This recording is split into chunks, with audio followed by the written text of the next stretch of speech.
Alia dan adiknya Abel semuanya memiliki mata yin dan yang. Mereka bisa melihat iblis.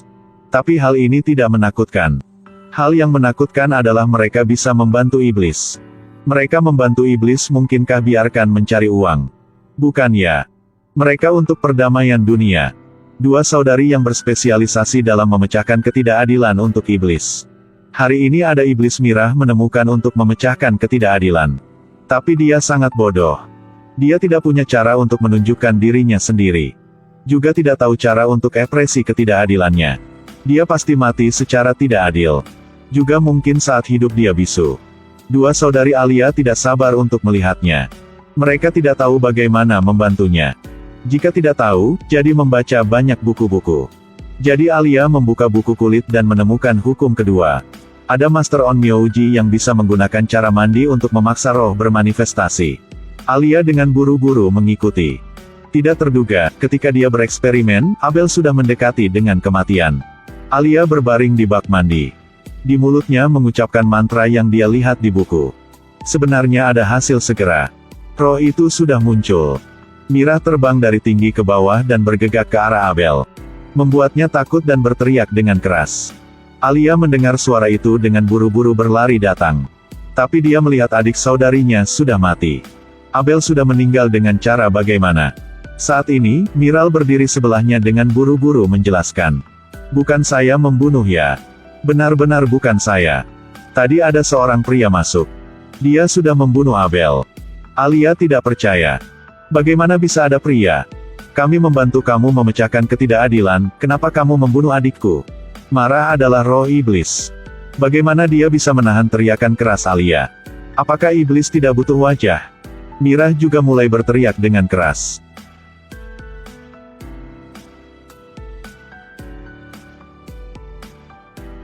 Kaca-kaca di sekeliling semuanya menghancurkan. Master On Myoji tidak percaya kata-kata iblis. Mirah marah, segera menghilang. Mirah baru menghilang, petunjuk segera muncul di permukaan air. Pada saat ini, Alia dengan tidak sengaja menemukan kalung leher Abel. Dia segera merasakan sebuah panti asuhan. Ini karena Master On Myoji selalu memiliki kemampuan menyentuh barang dan melihat adegan. Jika mereka menyentuh pada sesuatu, dapat melihat masa lalu dan masa depannya, itu cukup menguntungkan. Master On Myoji baru menyentuhkan pada Abel segera tahu bagaimana dia mati. Tapi keahlian Alia belum sampai tingkat itu. Dia hanya melihat adegan di dalamnya. Alia berpikir adegan ini mungkin berhubungi dengan kematian Abel. Jadi, dia menemukan panti asuhan itu berkat mata dewanya. Pada saat ini, kepala panti asuhan Ibu Laksmi datang untuk menyambut Alia.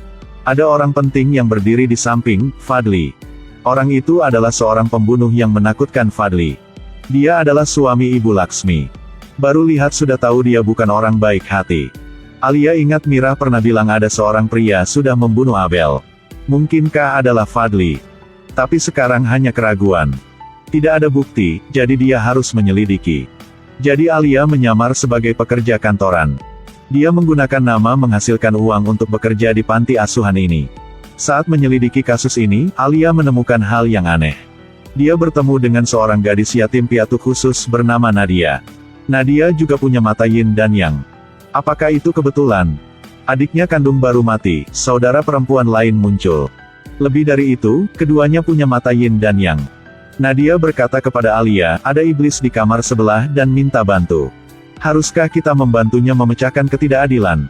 Alia berpikir, sudah ada petunjuk ya. Iblis ini pasti berhubungan dengan kematian Abel. Alia menyelidiki kasus ini berdasarkan penilaian intuitif. Alia buru-buru membawa Nadia menemukannya. Mereka berdua mengikuti suara iblis untuk menemukan perpustakaan. Tapi suara itu sudah menghilang. Menurut hukum ketiga, kedua Master On Myoji bisa menggunakan cara nyala lilin untuk memaksa roh itu muncul. Jadi kedua mereka mulai nyala lilin untuk memanggil roh. Alia jarang memanggil roh. Tapi ketika dia memanggil, seseorang pasti akan bernasib buruk. Sebenarnya iblis itu sudah muncul. Ibu Laksmi dan Fadli masih tidur, iblis itu sudah membalikkan tempat tidur mereka. Kemudian dia dengan gila bergegas ke arah Fadli. Tapi tanpa diduga, Fadli juga adalah seorang Master On Myoji. Itu tidak terduga. Ada banyak Master On Myoji. Anda melihat iblis ini akan hidup bagaimana? Fadli melantunkan mantra. SKR. Iblis itu tiba-tiba menghilang. Saat ini Alia dengan Nadia juga berlari datang. Mereka segera memarahi Fadli. Berdua kamu bikin apa? Apakah kamu tahu bagaimana membuat kesalahan besar? Aku menyegel iblis ini di perpustakaan. Kalian memanggilnya keluar. Apakah senang? Elsa dan Anna dengan ekspresi kesal. Tapi mereka tetap dengan tegas menolak. Mengapa menyegelnya? Dia sangat malang. Melihat Fadli hendak memarahi dua orang ini, Bu Laksmi buru-buru menjelaskan. Iblis ini adalah cucuku. Dia bernama Dharma. Dia adalah putri Mirah. Alia mendengar begitu, tiba-tiba dengan cepat paham. Dia akhirnya juga menemukan petunjuk Mirah. Hal ini bermakna mendekati dengan penyebab kematian Abel. Ibu Laksmi kemudian memberitahu sebuah berita yang lebih kekejutan. Mirah adalah adiknya kandung. 3 tahun yang lalu, ada perampok sudah bergegas ke kamar dan merampok. Dia sudah membunuh Mirah dan Dharma. Setelah mereka mati dan berubah menjadi iblis. Karena sering membuat masalah, mereka disegel oleh Fadli. Tapi Mirah berlari keluar. Sekarang Dharma juga dilepaskan oleh dua orang Alia dengan tidak sengaja.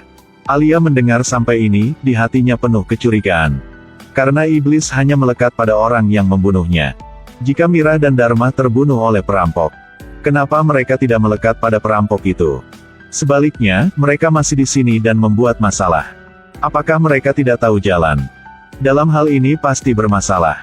Bahkan berhubungan dengan kematian Abel. Jadi Alia dengan diam-diam menyelidiki. Hal ini membuatnya melihat hal yang lebih menakutkan. Berkat kemampuan menyentuh objek untuk melihat adegan. Alia melihat Mirah saat masih hidup sudah menulis sebuah surat dan letakkan di laci. Alia dengan buru-buru menemukan laci itu dan mengambil surat itu. Isi surat itu membuat Alia takut. Dalamnya menulis Mirah berselingkuh dengan Fadli. Dan bahkan melahirkan putri Dharma. Fadli sekaligus mendapatkan dua saudari, Laksmi dan Mirah. Dia benar-benar tahu cara bermain. Nama Fadli sebenarnya sangat sesuai dengannya. Tapi bahkan belum menyebutkan bahwa dia adalah pembunuh teratas di alam semesta. Fadli menyiksa dirinya sendiri.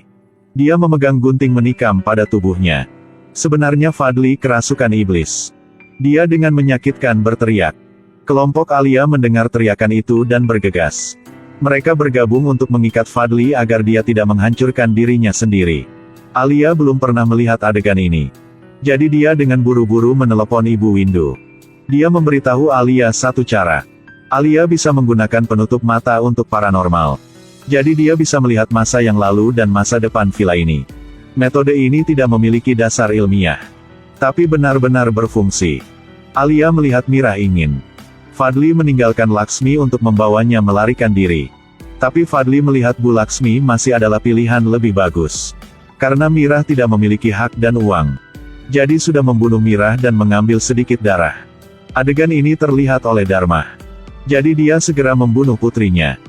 Pada saat ini, situasi mulai berubah. Fadli dibebaskan dari tali oleh Dharma masuk. Dia memegang gunting untuk menikam Nadia. Kemudian menyerang Alia. Iblis ini bukan biasa. Jika dia menangkap seseorang, membunuh orang itu. Pada saat penting sangat membutuhkan seseorang untuk menyelamatkan situasi. Ibu Windu tiba-tiba muncul dan memukul Dharma kembali neraka dengan sebuah pukulan. Jadi kenapa Bu Windu tidak datang sedikit lebih awal? Karena dia tidak ingin datang. Tidak terduga, Dharma berubah menjadi iblis tapi sangat licik. Sebelum pergi, dia membawa roh Fadli dan Alia bersama turun neraka. Pergi ke neraka belum tentu hal yang buruk. Untuk menarik Alia, Dharma segera memberitahunya penyebab kematian Abel. Sebenarnya, ketika Abel hidup, dia selalu menyelidiki kematian Mirah. Dudley takut masalah ini terungkap. Pada malam itu, pada saat Alia membuat sihir, dia menyelinap ke rumah dan membunuh Abel. Tapi pada saat itu Mirah ingin membantu tapi kurang tahu bikin bagaimana. Sekarang semua sudah jelas. Fadli sekaligus membunuh Mirah, Dharma dan Abel. Ada balas dendam untuk balas dendam. Dharma dan Alia mulai memukul Fadli. Tepat pada saat itu, Ibu Windu sudah menemukan roh Alia dan Fadli. Dibawa ke neraka oleh Dharma. Dia sangat ingin menyelamatkan orang. Dalam saat darutan, Ibu Windu membuat sihir. Biarkan Nadia dan Laksmi jatuh ke neraka secara bersamaan. Jadi kenapa Ibu Windu tidak pergi? Karena dia tidak ingin pergi aja. Kedua orang dengan mudah jatuh ke neraka. Nadia ingin membawa Alia kembali. Sedangkan Ibu Laksmi juga ingin membawa Fadli kembali. Tapi Alia tidak setuju untuk membawa Fadli kembali duniawi. Karena dia sudah membunuh Abel, Mirah dan Dharma. Jenis orang ini tidak layak untuk hidup. Ada perselisihan antara kedua belah pihak. Situasi ini sangat membutuhkan pembawa damai. Saat ini Abel dari surga ke sini. Dia bernasihat Alia harus memaafkan untuk Fadli. Balas dendam adalah siklus kejahatan. Hanya kebaikan yang bisa menghilangkan keinginan jahat. Dan bisa ke surga. Alia tahu jika dia melakukan itu, dia bisa masuk surga. Jadi segera setuju untuk biarkan Fadli kembali duniawi. Saat ini Dharma bergegas keluar dan mencoba menghentikannya. Sekarang perlu satu orang lagi untuk menyelamatkan situasi. Orang lain dari surga. Mirah muncul untuk menyelamatkan situasi. Dia menyuruh Dharma harus melupakan balas dendam. Hanya ketika dia melepaskan kebencian dia dapat pergi ke surga. Semua orang memanfaatkan kesempatan Mirah untuk menghentikan Dharma. Orang-orang lain dengan cepat keluar neraka. Adegan ini terlihat oleh Dharma. Dia lebih marah. Dharma tidak ingin lepaskan kebencian. Dia harus membawa Fadli ke sini. Menunggu mereka kembali duniawi. Ketika Alia bangun lagi, dimasuki oleh Dharma. Dia memukul sampai terbang Ibu Windu. Dan menikam pada tubuh Fadli. Akhirnya dia ingin memegang gergaji listrik untuk memenggal kepala Fadli. Saat ini Ibu Winda berlari datang dan melantunkan mantra. Untuk mengusir arwah Dharma di tubuh Alia. Dharma masih tidak menolak. Dia ingin membunuh Ibu Windu. Dia menggunakan gerakan lain. Bu Windu memanggil utusan neraka untuk segera menangkap Dharma ke 18 tingkat neraka. Jahat dengan kejahatan. Iblis Dharma tidak menakutkan. Hal yang paling menakutkan adalah seorang pria Fadli. Manusia lebih menakutkan dari iblis. Jika Anda melanggar hukum, Anda pasti akan dihukum. Bahkan malaikat juga tidak melindunginya. Saya sudah mengatakan. Tontonlah video horor saya dan Anda tidak akan merasa menakutkan sama sekali. Nanti kita bertemu lagi di video berikut ya.